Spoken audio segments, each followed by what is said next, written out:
Olá, querido telespectador, estamos aqui com o nosso Direito e Justiça e hoje tenho uma imensa satisfação aqui no programa por receber um grande amigo, um grande colega de profissão que é Rodrigo Tomazinho Comar e vai falar para a gente hoje sobre as tecnologias no direito do trabalho. Mas não é só isso. Temos também o Ney Daniel, que trará para nós notícias importantes do mundo jurídico, atualidades da semana, para que você saiba aí o que está acontecendo pelos tribunais, a legislação, enfim, tudo aquilo que afeta diretamente a sua vida. Mas claro que tudo isso após o nosso break. Te vejo lá!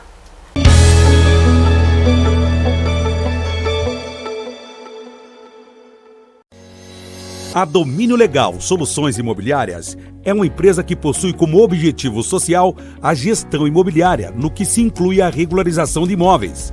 A Domínio Legal Soluções Imobiliárias trata da particularidade de cada cidadão, dentro das necessidades sociais dos moradores das regiões afetadas pela irregularidade imobiliária.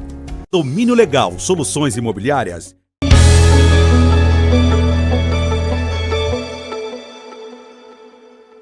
Oi, Ney! E aí, me diga o que nós temos nessa semana para o nosso público? Todo mundo aqui está bem curioso para saber.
Olá, querido telespectador, estamos aqui com o nosso Direito e Justiça. Que prazer estar com vocês novamente aqui através desse canal tão importante e trazendo a boa informação, a boa notícia que é o que o programa prima. Então, nessa edição de hoje, nós estaremos aqui com um convidado que é um grande colega, é uma referência no direito do trabalho, é uma pessoa de uma grandeza que eu não tenho nem como definir, porque já foi um grande colega de mestrado, continua aí seguindo na vida aí junto com a gente, de forma assim, aquela questão de considerar tanto a pessoa que a gente não tem nem palavras para colocar, porque assim, inteligente, esforçado, né, é tudo que todo mundo precisa. O bom advogado está aqui, que é ninguém menos do que Rodrigo Tomazinho Comar, meu querido amigo. Débora, primeiramente, obrigado pela gentileza do convite, obrigado pela oportunidade de estar aqui. Gostaria também de agradecer aos ouvintes, a quem está dispondo um pouco do seu tempo para ouvir um pouco do que a gente tem a falar. Quero, primeiramente, boa noite, boa tarde ou bom dia ao momento que você vai estar ouvindo. Enfim, como eu já disse, agradeço demais o convite, agradeço a oportunidade, fico lisonjeado com as palavras, enfim, as suas considerações. Saiba que é recíproco, tudo isso é muito recíproco. E tomara que essa nossa conversa seja tão profícua quanto vai, para mim, quanto vai ser para quem está ouvindo. Agradeço demais a oportunidade, viu? Imagina, Rodrigo, você sabe que eu já queria que você viesse ao Direito e Justiça, já não é de hoje, né? Que bom, que bom. Mas que bom que hoje deu certo, que bom que você está aqui, porque a sua fala sempre, Rodrigo, é muito oportuna. Que bom. Né? Nós já tivemos aí, eu, né, particularmente, a grata satisfação de ter aí um grupo de pesquisa, trabalhar num grupo de pesquisa com o Rodrigo, né? Ele é um profissional exímio, exemplar, não só profissional, tá, gente? Uma pessoa. E hoje em dia a gente sabe e a gente valoriza muito, né? Porque pessoas assim a gente tem que trazer aqui, tem que falar mesmo, né? Que bom, Débora. Tem que falar bem das pessoas. O mundo está precisando, né, disso, né? Que bom, querida. Eu agradeço e é recíproco. Acredite. Muito obrigada, eu sei disso. Bom, pessoal, o Rodrigo, como eu disse para vocês, ele é um advogado da área do direito do trabalho, né? Não preciso mais nem falar muito, porque vocês já devem ter entendido aqui o calibre do Rodrigo, né? Qual é, né? Que é um profissional dinâmico, um profissional que está há anos. Quantos anos já, Rodrigo? Já há 21 anos, né? Né? Há quase 21 anos nessa estrada. Nessa estrada, né? Só fazendo justiça e justamente buscando esse ideal, né? Que ele vem aí perseguindo há tantos anos, né? Mas eu vou falar um pouquinho aqui do Rodrigo, só um pouquinho do currículo dele para vocês aí realmente verem quem ele é. Ele é mestre em Direito Empresarial e Cidadania pelo Unicuritiba, inclusive foi lá que nos conhecemos, né? Pós-graduado em Direito Digital e Compliance pela IBMEC Faculdade Damásio, pós-graduado em Direito e Processo Civil pela Pontifícia Universidade Católica do Paraná, graduado em Direito pela Universidade Estadual de Londrina e atualmente é professor de Direito e advogado associado da Banca Gonçalves, AUSH, Salvador, Alan e Mendonça Advogados, além de atuar como encarregado de dados. Então, o Rodrigo aqui, né, a gente só, né, teve que suprimir um pouquinho aí, né, claro, condensando, né, mas trouxemos aí nessa perspectiva aí o que o Rodrigo tem desenvolvido, né, e essa capacitação dele toda ao longo do tempo. E o Rodrigo hoje, ele vai trazer aqui uma temática muito importante para nós, que ela se volta à tecnologia no mundo do trabalho. Bom, tecnologia, né, Rodrigo, hoje faz parte da nossa vida. Sim. O direito está justamente voltado a essa temática, porque ele também teve que se adequar às tecnologias. Sem dúvida. E ainda mais nos novos tempos, né, depois da pandemia. Sem dúvida. Esse período todo, né? Então, eu queria que você falasse um pouco aí para nós de tudo isso que está agora sendo, então, ou dessa repercussão da tecnologia, melhor falando, no cenário jurídico e mais do que tudo, ou sobretudo, na área do direito do trabalho. Ótimo, Débora. Bom, então vamos lá. A tecnologia, veja, parece que é meio clichê falar, mas o impacto da tecnologia nas nossas vidas, quem hoje nunca sentiu isso, a mudança de anos, de alguns 5, 6 anos para cá, a realidade já é outra e a pandemia talvez tenha acelerado todas essas mudanças, tenha funcionado como um catalisador de tudo isso, né? E por óbvio, no ramo da trabalhista, nas relações de trabalho, no mundo do trabalho, por óbvio que a tecnologia também influenciou. Quem hoje não conhece o Uber, quem hoje não conhece o iFood, quem hoje não conhece home office, por exemplo, se antigamente se falava num trabalho em que o chefe ficava sentado do seu lado, hoje em dia as pessoas trabalham sem nem ao menos conhecer quem é o seu chefe ou sem nunca ter visto a face do seu empregador, digamos assim, né? Então a tecnologia é um fenômeno que merece ou mereceu a atenção do estudo do direito. O direito teve que voltar os seus olhos para o fenômeno da tecnologia e ver como é que essas novas situações, como é que esses novos conceitos merecem ser catalogados, enxergados pelo direito, para que ele possa dar conta dessa nova realidade social, né? Então a tecnologia, e aí, conforme você disse, a minha área de atuação é o direito do trabalho, e por óbvio aí foi a tentativa de juntar esses dois ramos, a tecnologia com o direito do trabalho, que foi o meu objeto de estudo, que é o tema que a gente vai falar hoje, né? Exatamente. Então, quando a gente fala justamente dessa junção, a gente pode pensar em alguma dificuldade que haveria nesse sentido, de juntar justamente a tecnologia com as relações de trabalho e de certa forma também no direito do trabalho, como que você consegue identificar esses elementos de desafio dentro dessa dinâmica? Bom, o desafio dessa dinâmica, nós temos que considerar alguns pontos, né?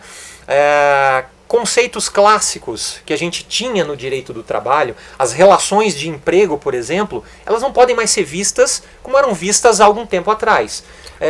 Como mesmo o exemplo que eu citei, hoje em dia, atualmente, no nosso cotidiano, as pessoas trabalham não mais no ambiente físico, num parque fabril, por exemplo. Hoje em dia se tem trabalhadores trabalhando contratados numa empresa em São Paulo, trabalhando no Nordeste, no exterior, enfim, e entregando a mesma qualidade de serviço como se fosse atuando normalmente. Então, alguns conceitos têm que ser revistos nessa relação, nesse ambiente, nesse mundo do trabalho. E não só isso. Como é que a gente consegue, com o advento da tecnologia, com a tecnologia influenciando e modificando as relações de trabalho, como é que a gente pode dar conta da questão da automação, do cumprimento daquela garantia constitucional de proteção ao emprego em face da automação? Como é que a gente lida com isso? Porque sim, a tecnologia não adianta entender, não adianta brigar contra a tecnologia. A tecnologia é uma realidade, é um futuro é um caminho sem volta. Uhum. Então não adianta, a gente não consegue brigar com ela. Mas mais do que isso, mais do que essa questão de automação, da proteção dos empregos contra a automação, ou em relação à automação, eu não digo contra, porque contra talvez é um termo muito forte, mas em relação à automação, seria como analisar esses novos conceitos que surgem. Por exemplo, a questão da subordinação. Como é que a subordinação tem que ser, como é que eu tenho que enxergar a subordinação para ela dar conta dessa nova relação, dessas novas relações de emprego? E também a análise tem que ser uma análise multidisciplinar. Por exemplo, não basta só eu rever conceitos jurídicos, não basta só isso. Eu tenho que entender também que o cenário econômico tem que ser favorável, porque não é só postos de trabalho que vão ser extintos, mas será que a tecnologia, será que a economia vai dar conta de criar novos postos de trabalho? Será que o cenário econômico vai dar conta disso? Como é que solucionamos esses impasses? As modificações, elas sempre, é bom deixar claro que as modificações sempre aconteceram no âmbito do trabalho, sempre aconteceram no mundo do trabalho. Basta pegar, por exemplo, a década de 60, em que nós tínhamos, por exemplo, o datilógrafo. Hoje o datilógrafo não existe mais. Talvez por questões reflexas à tecnologia, talvez por outras situações, mas hoje ele não existe mais. Como foi? Só que essa foi uma carreira, uma profissão que se transformou. Ele foi adaptado para uma outra situação, para uma outra realidade. E eu pego, por exemplo, eu cito também a questão, nós temos que entender também, além de outros fatores, o fator educacional também. Nós temos que estar preparados para essa realidade digital que vem aí. Uma educação digital é necessária. Hoje em dia muito se tem a ideia de que a internet é terra de ninguém e tudo mais e tal, mas a coisa não pode ser assim. Não é assim que ela deve ser compreendida. E a gente também não pode... não sei se talvez seja essa palavra, mas a gente não pode demonizar a tecnologia, os meios, os novos meios de produção. Nós temos que procurar nos adaptar a isso. Exemplos de adaptação a isso, por exemplo, ou de países que sofrem menos com a informatização, com a modernização das relações de trabalho. A gente pode citar a Alemanha, por exemplo. O índice de robotização dos parques fabris, por exemplo, são muito altos.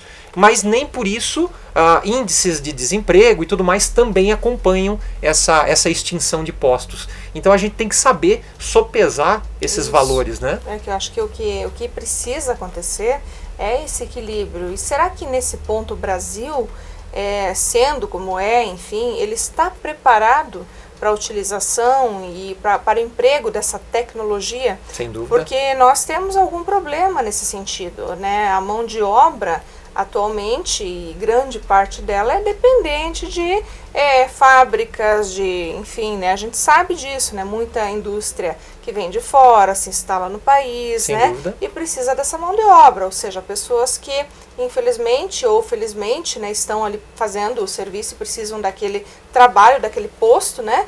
E vão sofrer, né, com essa perda desse posto, invariavelmente. Claro que a gente espera que essas pessoas consigam se preparar e por esse lado, né, entendo que seja um momento feliz, porque isso abre a oportunidade das pessoas poderem se preparar, e acho que também políticas econômicas, enfim, governamentais devem se voltar nesse sentido para desenvolvimento, mas por outro lado também e aqueles que eventualmente forem pegos de surpresa. Sem dúvida. Né? O que vai acontecer com Sem dúvida, eles, né? sem dúvida.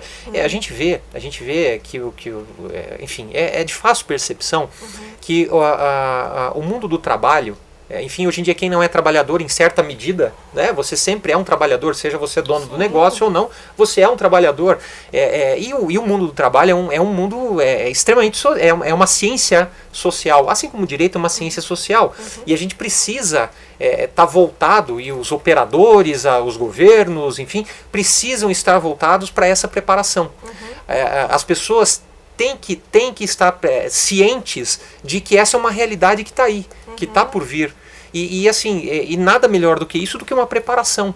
Porque postos de trabalho, determinados trabalhos, a gente vê, por exemplo, que trabalhos braçais são mais facilmente extintos do que trabalhos intelectuais. Exato. E o que acontece, na realidade, é a preparação dessas pessoas para esse futuro, para essa nova realidade que está chegando. E não defendendo, jamais defendendo a extinção de postos, mas a adaptação das pessoas para novas funções, novas realidades, enfim, para que criação de políticas públicas de educação digital, de absorção de toda essa mão de obra, de toda esta demanda, para que, enfim, para que esse fator jurídico e econômico consiga dar conta dessa nova realidade. Exatamente, porque acho que é isso que nós vamos precisar, porque se não houver essa preocupação, né, com políticas públicas, enfim, que essas pessoas possam estar adaptadas a esse novo momento, vai haver de fato um descompasso entre aquilo que realmente está acontecendo no mundo e que invariavelmente vai acontecer aqui também, com aquilo que realmente a gente está preparado para poder oferecer para as pessoas. Sem dúvida, sem dúvida. A gente não pode desequilibrar, como você falou, a Alemanha não se vê índices de desemprego, né, não acontece, né, digamos, uma proporção elevada, justamente porque é um país que está preparado para fazer as adaptações. Ou que está se preparando para isso, né? Talvez um pouco mais adiantado. Passos largos, talvez, né? Aí, né? E como que você entende, então, Rodrigo, quando a gente fala assim, né, de plataforma digital, como que a gente pode fazer essa definição, se é que tem uma definição específica para isso, né? Olha, Débora, traduzindo esse fenômeno numa linguagem mais fácil, seria um meio digital em que ele como se ele trazendo, ele unindo a pessoa de quem tá querendo vender alguma coisa ou o seu próprio tempo de trabalho com outro grupo de quem tem interesse. Então, na realidade, a plataforma digital nada mais é do que um mercado.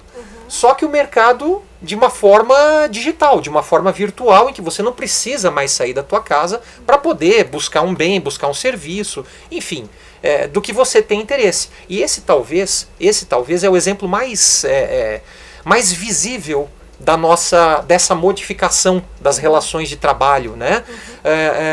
A questão do Uber, por exemplo, a questão do iFood, e a gente pode citar que existem duas formas de plataformização do trabalho, enfim, o crowdworking, ou então o trabalho em demanda, né? Enfim, são formas de novas demandas de trabalho, novas demandas de mão de obra.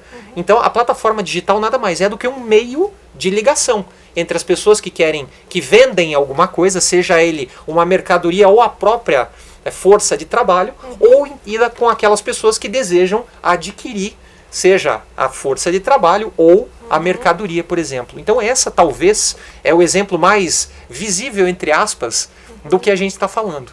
A plataforma digital hoje, por exemplo, o Uber, eu sempre costumo citar Uber, não sei se eu posso... é tão comum, claro, imagina. Né? É uma empresa, é uma realidade. E eu gosto de citar Uber porque o Uber talvez é a empresa que mais tem causado polêmica, né? no mundo jurídico, principalmente no mundo, na minha área de atuação, que é a área trabalhista. Né? A gente, se por um lado, os operadores que atuam na área do direito do trabalho procuram encaixá-lo numa visão clássica de emprego, por outro lado, existe a preocupação com a precarização dessa mão de obra, de como é que a gente regulamenta isso, e aí a gente volta para o começo da nossa conversa, que é a questão dessa adequação, como é que a gente adequa esses dois interesses tão divergentes, né? E como sempre foi no mundo do trabalho, né? O capital-trabalho sempre é um choque... É uma briga constante, né? Que sempre nunca vai se equilibrar, porque de um lado é uma força, do outro, né? E as duas são imprescindíveis. Sem dúvida. Porque porque a gente tem, né, Rodrigo, até nas relações de trabalho, não raramente você tem lá o patronal, tem, né, quem defende o patronal, quem defende o trabalhador. Então você fica naquela situação, né? Poxa vida, eu tenho que defender quem emprega porque gera trabalho. E por outro lado tem também o prestador de serviço, o reclamante, sem dúvida, né, entra com a ação trabalhista e também tem seus direitos a serem velados ali, né? Tutelados pela justiça. É um ciclo, né? É um ciclo, são duas forças interdependentes, né? Tanto o empregador precisa dessa mão de obra, quanto o empregado também precisa do trabalho, né? E na realidade o que a gente procura é uma forma da gente poder adequar, equilibrar essa balança, essas duas, seria um trabalho, como diz a OIT, o trabalho decente, né? Enfim, oferecer um trabalho decente com o lucro que é necessário para toda a atividade, né, empresarial. Sim. Exatamente, isso é extremamente importante quando a gente fala de relações de trabalho, e aqui, especialmente quando a gente fala, e é um ponto importante ressaltar, a questão do Uber mesmo, né, Rodrigo? Sem dúvida. Que você comentou, e acho que é um ponto aí nevrálgico dentro do direito do trabalho, essa discussão já vem aí de algum tempo para cá, né? Sim. E agora imagino quão acirrado isso deve estar também aí. Sim. E até eu gostaria de saber, o nosso público também, a tua percepção em relação ao entendimento que vem sendo, então, adotá-lo pelo Poder Judiciário em relação à questão do Uber, né? É uberização que fala, é isso, né? Seria uma uberização, popularmente a gente chama de uberização, né, das relações de trabalho, mas quando se fala em uberização de relação de trabalho, é mais uma questão, a gente percebe uma conotação muito pejorativa, justamente porque por tudo que vem, né, por tudo que traz, né, essa celeuma, essa discussão e tudo mais. Mas aproveitando a tua pergunta da questão da percepção do poder judiciário nesse ponto, a gente pode dizer o seguinte, que o fenômeno do Uber não é só essa situação, esse fenômeno social, não é só aqui no Brasil. Os efeitos são sentidos no mundo todo. Tanto é verdade que essas questões, elas têm, não raras às vezes, elas têm aportado no Poder Judiciário de vários países, e a gente tem uma série de decisões espalhadas pelo mundo aí, por exemplo. Bélgica, Espanha, Portugal, Inglaterra, alguns estados americanos decidindo essa questão, também Austrália. Objeto de estudo incrível, né? Objeto de estudo incrível e uma fonte de direito comparado enorme. Inclusive na Inglaterra, houve um acordo em nível nacional de sindicatos, de representantes com a empresa, justamente para evitar a judicialização ou que o Poder Judiciário batesse o martelo a esse respeito. Enfim, e por óbvio, isso também desagou aqui no Brasil. Por óbvio, o Brasil não passaria ao largo desse fenômeno mundial. E hoje... Ainda mais hoje em dia, né? Com a globalização, com tudo que está aí, sem né? dúvida nenhuma. Proximidade que nós temos, né? Conexões aí imensas, né? Sem dúvida nenhuma. E hoje essa questão, ela está para ser decidida pela Seção de Dissídios Individuais 1 do TST. Olha. O TST vai bater o martelo a esse respeito. Óbvio, isso não evita de que essa questão seja levada ao Pleno ou até mesmo ao STF. Enfim, claro, mas... questão de ordem constitucional, né? Claro, claro. Mas, enfim, o TST ele está em vias de decidir se a relação se a prestação de serviços entre o motorista e o aplicativo é uma relação de natureza, é um vínculo empregatício ou não. Ou não. Olha aí, logo teremos surpresas. Logo, então, é interessante acompanhar, porque isso o que se sabe é que algumas turmas do TST, a composição, a divisão, o Tribunal Superior do Trabalho é dividido em turmas, e algumas turmas têm posicionamentos favoráveis ao reconhecimento do vínculo de emprego, e outras, salvo engano, a minoria, entendem que não. De maneira que essa questão está sendo levada para a sessão de dissídios individuais, justamente para que ela firme um posicionamento com força obrigatória nesse sentido.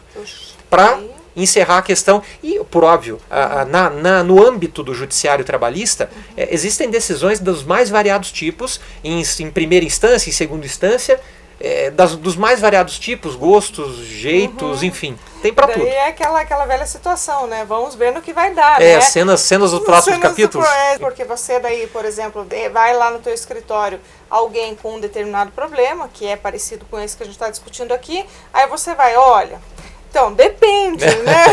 Depende, porque tem, né, a vara tal, né? Tem, enfim, o tribunal tal, que julga de tal maneira, né? Então, aqui, quando o Rodrigo fala sobre isso, ele fala da pacificação de um entendimento que será, então, e deverá ser aquele aplicado para que vai nortear, né, as decisões aí, que vai nortear as decisões do Poder Judiciário trabalhista em relação ao tema, né? A gente fala muito da questão do Uber, mas eu posso citar outros aplicativos, enfim, e não só isso, existem uma gama de formas de prestação de serviços.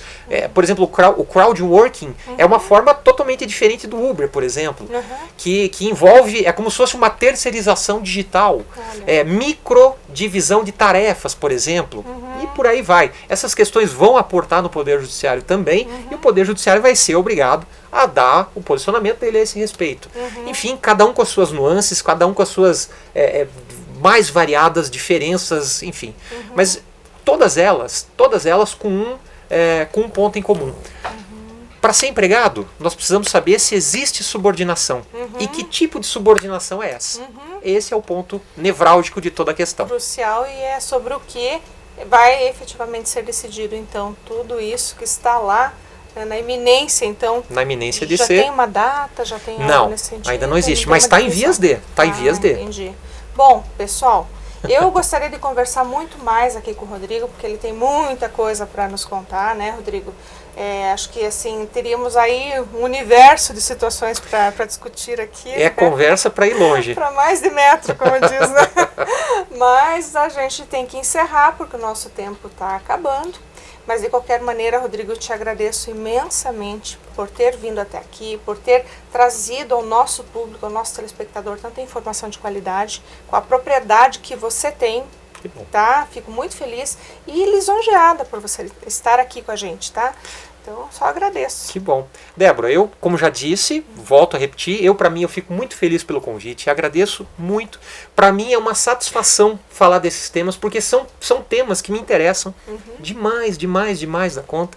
E, para mim, estou à disposição, sempre que você quiser ou que você precisar, estamos aí, estamos à disposição. E, como eu disse, tomara que seja proveitoso para os ouvintes, tanto quanto foi para mim. Bom, Rodrigo, então eu só tenho mais uma vez a te agradecer e já renovo o convite para que você retorne aqui para o Direito e Justiça. Que bom, eu estou à disposição. Muito obrigado. Muito obrigado. Muito obrigado aos ouvintes. Bom, meu querido público, mais uma vez eu aqui me despeço de vocês na certeza de que Nós, especialmente o Rodrigo, pôde trazer muita informação para você e tenho certeza que vai ser proveitoso de alguma maneira que você vai poder utilizar no seu dia a dia. Assim, me despeço, na certeza de vê-lo na próxima semana. Um grande abraço e até lá!